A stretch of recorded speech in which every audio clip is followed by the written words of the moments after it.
Assalamualaikum warahmatullahi wabarakatuh. Ketemu lagi dengan saya Bima Sakti Mangkualam di bincang-bincang soal gaib. Dan untuk bincang-bincang soal gaib malam ini mungkin saya akan mengangkat topik tempat-tempat yang disukai oleh bangsa jin dan setan.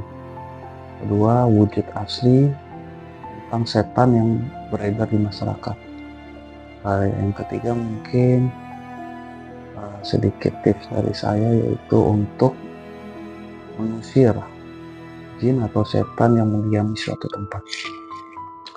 Oke, terima kasih karena ini bincang-bincang soal gaib. Kita bincang-bincang biasa, dan ini juga udah jam 2 malam, artinya kita ngobrol santai, saling sharing, artinya kita mengisi waktu malam, ngopi, rokok.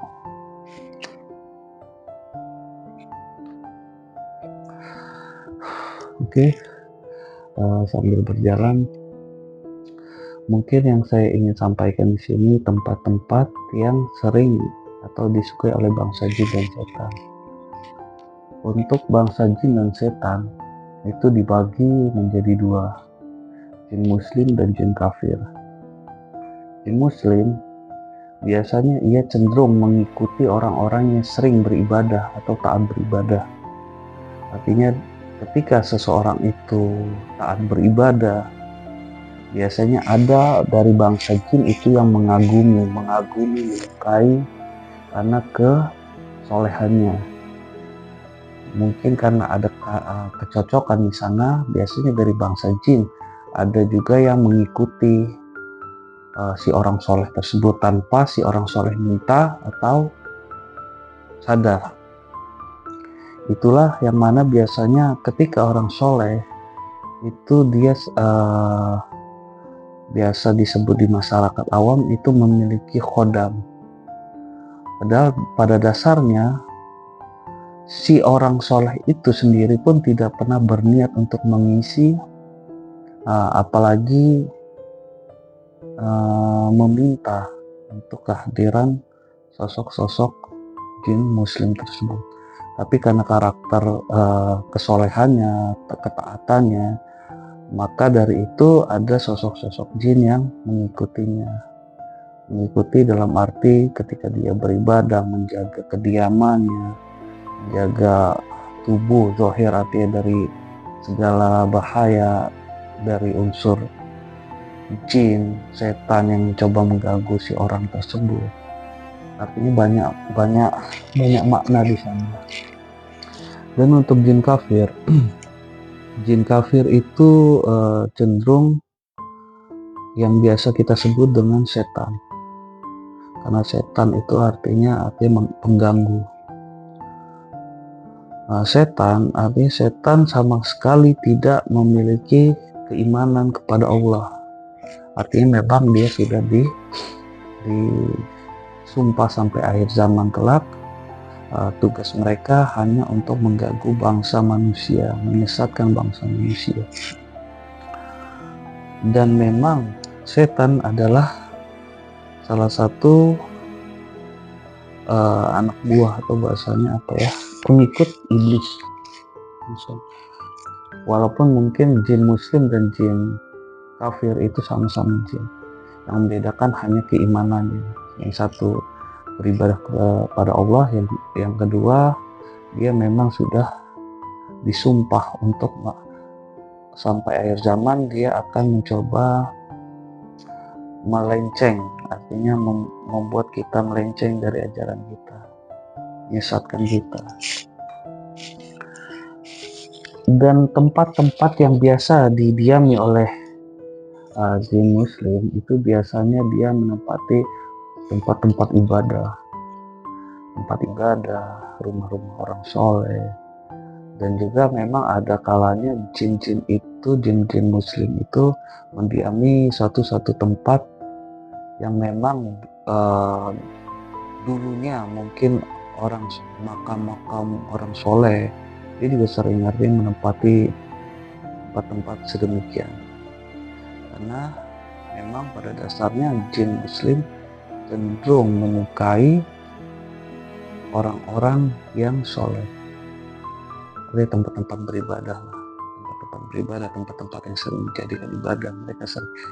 Dan untuk khususnya jin kafir itu biasanya cenderung di tempat-tempat yang kotor, terus tempat yang lembab, terus tempat yang ramai dalam artian contohnya bisa diartikan pasar, di mana orang-orang biasa berjual beli, dagang, mereka menyukainya juga. Dan ciri khusus yang biasa dirasakan oleh orang awam ketika di suatu tempat itu ada penunggunya. Pasti penunggu sini ada jin kafir atau jin muslimnya, karena jin muslim ya sama-sama jin pada dasarnya. Biasanya kita sering merasakan juga. Khusus jin muslim biasanya yang kita rasakan hanya merinding. Dan ketika kita tidak menjalankan, misalkan andai kata kita lupa sholat, biasanya dia mengingatkan, walaupun memang yang tubuh kita terima tetap merinding. Cuman ketika itu kita biasanya akan teringat, oh iya kita belum sholat. Biasanya dia lebih untuk mengingatkan ibadah kita. Lain halnya dengan jin kafir biasanya dia cenderung untuk penerimaan di tubuh itu sama, artinya kita akan merinding dan dia terus berusaha menakuti dengan cara ketika kita merinding atau mereka mencoba mengganggu kita, yang kita terima apa? Respon awal kita apa? Kalau respon awal kita langsung down, takut, biasanya energi kita akan keluar dari tubuh kita, diserap langsung oleh bangsa mereka. Ketika rasa takut itu semakin tinggi dan energi kita semakin banyak keluar yang diserap atau dimanfaatkan oleh dia, itulah yang mana dia semakin mendominasi artinya dia bisa menggerakkan pintu, dia mulai menggerakkan benda, karena pada dasarnya sifat jin itu tidak bisa menggerakkan benda nyata kecuali dia menarik energi kita untuk menggerakkan benda-benda nyata itu tadi. Dan untuk tempat-tempat yang biasa dan ciri lainnya, artinya ciri lain yang biasa di suatu tempat itu ada jin atau setan, khususnya kita lebih banyak bicara soal tentang si jin kafir, karena memang yang sedikit bermasalah atau yang sering mengganggu kita itu jin kafir. Ciri kedua yang mungkin cara kita mengetahui di suatu tempat itu ada jin atau setannya, biasanya di suatu tempat, kita ambil contoh wastafel WC laki-laki, biasanya ada 2 WC wastafel, kanan dan kiri. Ketika orang ingin ke kamar mandi atau buang air kecil, orang awam selalu memilih si kanan, feeling dia, karena manusia itu memiliki feeling atau mata batin. Mungkin ya memang tidak semua orang memiliki ketajaman lagi untuk hal itu, karena untuk ketajaman itu perlu diasah lagi. Tapi untuk yang awam sekalipun, dia bisa merasakan, pada dasarnya dia bisa merasakan, kayaknya yang kanan aja deh. Ketika artinya kita yang bisa melihat, bisa mengetahui atau merasakan, ketika kita lihat di wastafel itu, ternyata kenapa orang cenderung memilih wastafel kanan tidak yang ke kiri, karena ternyata ada sosok di sana yang memang mendiami tempat itu. Biasanya dia menjilati sisa-sisa kemih kita, itu dia jilati, karena memang itu salah satu makanan mereka lah mungkin. Dan ciri yang paling mudah itu dari kedua wastafel itu, walaupun mungkin secara perawatan sama, tapi bisa kita lihat dari kondisi. Biasanya kondisi wastafel kanan yang tidak didiami oleh setan atau bangsa jin itu biasanya cenderung lebih bagus, lebih baik. Sedangkan yang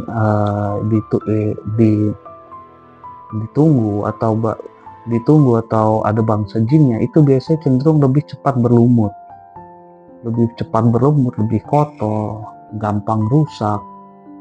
Itulah salah satu ciri yang mudah kita kenali. Dan yang paling sering artinya paling sering di masyarakat kita lihat itu biasanya bila mana ada satu rumah dan di salah satu bagian rumah itu ada yang paling sering itu lampu sering mati. Lebih mudahnya lampu sering mati, kita ganti mati lagi, biasanya kita bingung kenapa sih nih lampu mati mulu. Kita coba ganti, mati lagi. Kita coba panggil ahlinya, ternyata tidak mengalami masalah. Mungkin itu salah satu ciri-ciri yang paling mudah ya. Artinya ketika misalkan ada satu ruangan yang coba kita terangi, biasanya dari jin dan setan itu tidak menyukainya. Maka dari itu dia berusaha untuk dengan energi dia itu, dia membuat si bohlam itu lebih cepat panas dan akhirnya rusak, karena pada dasarnya mereka memiliki sifat dari api.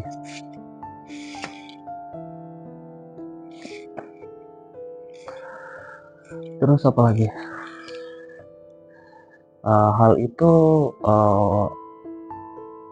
bisa kita lihat dimanapun ya, artinya di jalan raya sekalipun, terus di gedung, di hotel atau di mana, itu semua bisa kita praktekkan. Artinya bila mana sering adanya kumpulan dari bangsa mereka di jalan, artinya mereka sering standby, sering menunggu di sesuatu jalan, biasanya jalan itu lebih cepat rusak, artinya jalan itu lebih mudah bolong. Karena sifat jin, setan itu menurut yang saya tahu dan pelajari, artinya karena saya memang tidak pernah belajar untuk hal itu, tapi saya ditakdirkan untuk mengetahui hal itu. Dari situlah saya pelajari semua itu. Tapi saya pelajari memang apa yang saya ucapkan, apa yang saya sampaikan itu semua berdasarkan apa yang saya lihat. Jadi sifat jin atau setan itu sifatnya memperkuat. Jadi banyak dari orang yang kadang sakit, tapi ketika kita ke dokter atau kita periksakan, itu dia ternyata hanya sakit biasa, tapi yang dia dirasakan dari si pasien itu lebih dari yang seharusnya dia rasakan. Kenapa? Karena terkadang ada unsur setan di sana, ada unsur lain di sana. Sama halnya ketika jalanan atau suatu tempat yang ditetesi air. Mungkin air memang memiliki sifat untuk menjebol batu. Cuman ketika ada unsur goib di sana, biasanya tetesan-tetesan atau kekuatan batu yang menetes kekuatan air yang menetes di batu itu akan terasa lebih kuat dari si batu itu. Karena sifat setan itu memperkuat. Itulah yang mengapa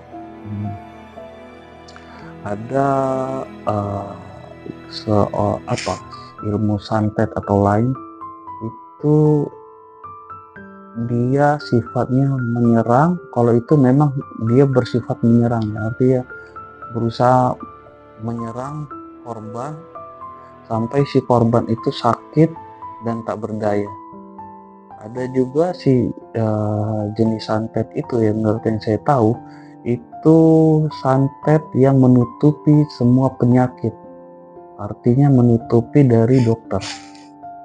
Itu banyak cerita, banyak yang saya lihat juga sih, artinya ketika santet itu dikirimkan, dia membuat si korban sakit, tapi karena ada si setan ini tadi, ada unsur goib di sana, dia bisa menutupi seolah-olah si pasien itu tidak mengalami sakit apa-apa dari dokter, dari alat-alat dokter. Makanya untuk hal seperti itu biasanya kita harus membersihkan dulu si setan ini, sambil kita tetap berusaha berobat ke dokter. Artinya kita main dua jalan. Untuk pengobatan secara zahir iya, batinnya juga iya. Dan untuk mungkin untuk hal santet atau apa, saya nggak begitu banyak berbicara ya, karena saya bukan ahlinya, dan saya juga tidak begitu mengetahui untuk hal-hal seperti itu. Artinya ada batasan yang saya jaga di sini, karena memang pada dasarnya banyak orang-orang di luar sana yang mungkin mereka belajar mengaji, terus dia terus mengkaji, sedangkan saya memang pada dasarnya saya tidak menyukai untuk hal seperti ini. Dan jujur sebelum saya membuat konten atau video ini, mungkin saya sudah melupakan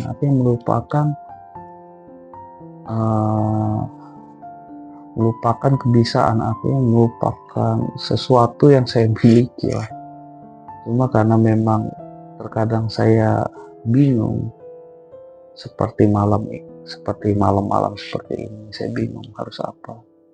Dan setelah saya pikir-pikir, terketuk hati saya, kenapa nggak coba saya share. Artinya share, semoga dari pengalaman yang saya punya, pengalaman yang saya tahu, artinya semoga dapat bermanfaat untuk kawan-kawan sekalian. Dan mungkin ada tips yang ketiga itu tips dari saya, cara mengusir jin atau setan yang mendiami satu tempat, ya, khususnya yang biasanya yang di rumah ya. Jadi menurut sesuatu yang sudah saya jalankan atau yang sering saya lihat dengan cara-cara yang pernah saya lakukan, itu bisa melalui air garam yang mungkin kita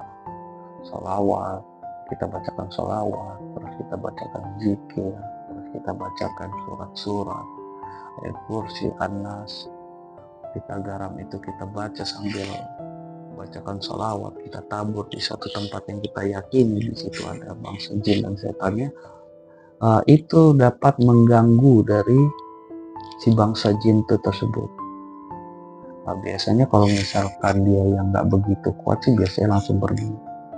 Tapi bila mana mungkin karena sifat jin setan itu dia sama dengan kita. Artinya ada manusia yang biasa saja, ada manusia yang kuat juga, ada manusia yang punya jabatan. Artinya mereka pun sama. Artinya ketika mungkin di satu tempat itu ada jin atau setan, tetapi mungkin dia masih bersifat lemah, mungkin dengan garam itu pun sudah cukup. Lain halnya jika misalkan dari si jin atau setan itu memiliki kekuatan yang lebih, artinya mungkin dia sudah ratusan tahun, ribuan tahun, itu mungkin kita harus lebih ekstra dalam artian mungkin kita sering lakukan itu berulang kali, kita ulang lagi, kita coba bersihkan areal tersebut, Kita coba terang.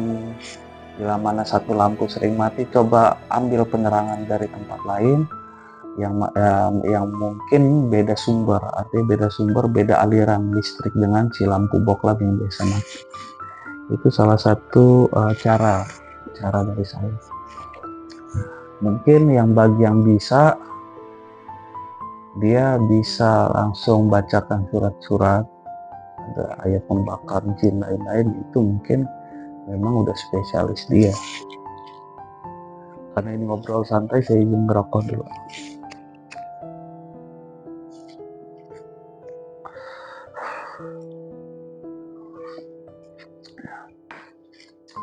Yang kedua, mungkin bisa kita lakukan dengan cara air,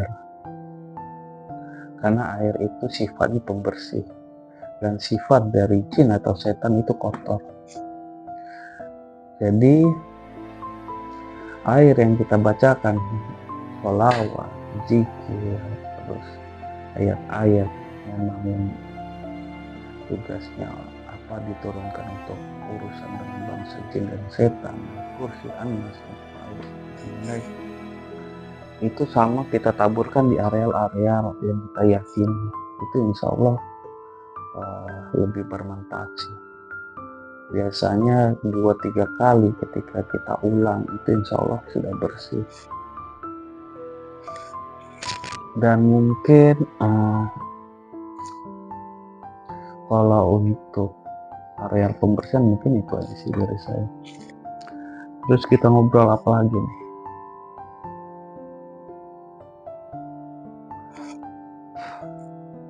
Yang biasanya orang awam rasakan tapi bingung akan hal itu. Mungkin karena saya setengah awam, setengah lebih mungkin. Jadi saya sedikit bisa menjelaskan atau membantu kawan-kawan untuk lebih meyakini, mengetahui cara-caranya.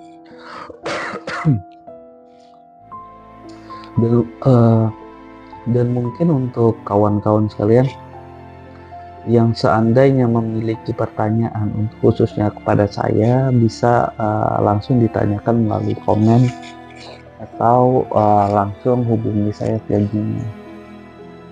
Insya Allah saya buatkan videonya. Dan untuk kawan-kawan atau saudara-saudara yang memiliki masalah terkait goib, bisa juga langsung hubungi saya. Insya Allah saya akan bantu sebisa saya. Artinya karena sifat penyembuh itu milik Allah, karena saya hanya berusaha untuk membantu saudara-saudara sekalian agar bebas dari permasalahan-permasalahan yang kita alami. Beberapa menit nih. Mungkin kalau kita obrolin langsung semua, mungkin habis bahan obrolan saya besok malam, karena memang saya juga bersifat penuh kekurangan, artinya pengetahuan saya juga masih sangat amat sedikit.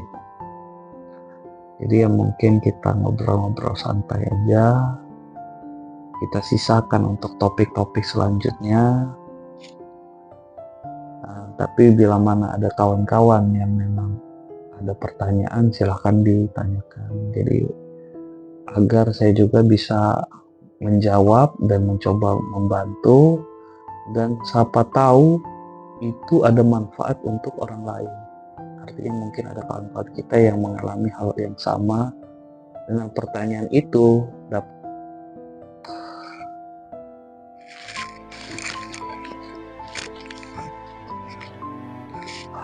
Mohon maaf ada sedikit gangguan teknis. Biasa, artinya kita di tengah malam kita berbicara tentang hal ini, artinya dari bangsa mereka mengetahui sedang dibicarakan, dan biasanya mereka berusaha untuk mengganggu kita, apalagi kita berbicara sesuatu yang artinya bermanfaat atau berbahaya untuk mereka. Biasanya mereka bersifat ingin mengganggu sih.